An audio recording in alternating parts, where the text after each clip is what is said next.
இன்றைய பயணத்துல மதுரை மாவட்டத்துல உள்ள உசிலம்பட்டிக்கு தான் நம்ம மிஷின்ஸ் பார்க்க போய்கிட்டு இருக்கோம்.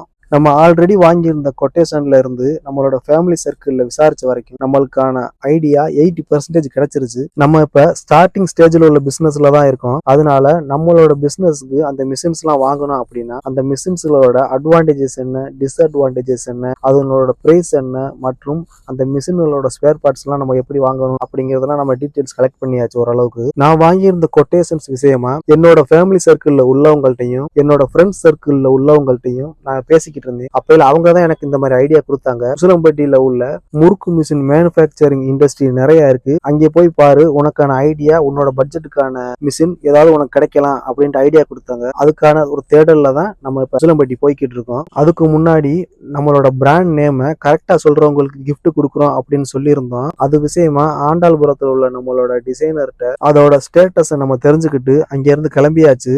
நம்மளோட பிராண்ட் நேம கரெக்டா சொல்லலைனாலும் அவங்க முயற்சி பண்ணதுக்காக நம்ம சொல்லியிருந்த மாதிரி அவங்களோட கரண்ட் லொகேஷன்லயே நம்மளோட கிஃப்டை டிஸ்பேட்ச் பண்ண ஆரம்பிச்சிருவோம். ஒரு ஸ்டேஜுக்கு அப்புறம் நம்மளோட மனசு தப்பு பண்ணிட்டு மிஷின் அங்கே வாங்கியிருந்தா நல்லா இருந்திருக்கும், இங்க வாங்கியிருந்தா நல்லா இருக்கும் அப்படின்னு சொல்ல ஆரம்பிச்சிடும். அந்த மாதிரி சொல்லக்கூடாது அப்படிங்கிறதுக்கு தான் மதுரை உசிலம்பட்டிக்கு நம்ம மிஷின் தேடி போய்கிட்டு இருக்கோம்.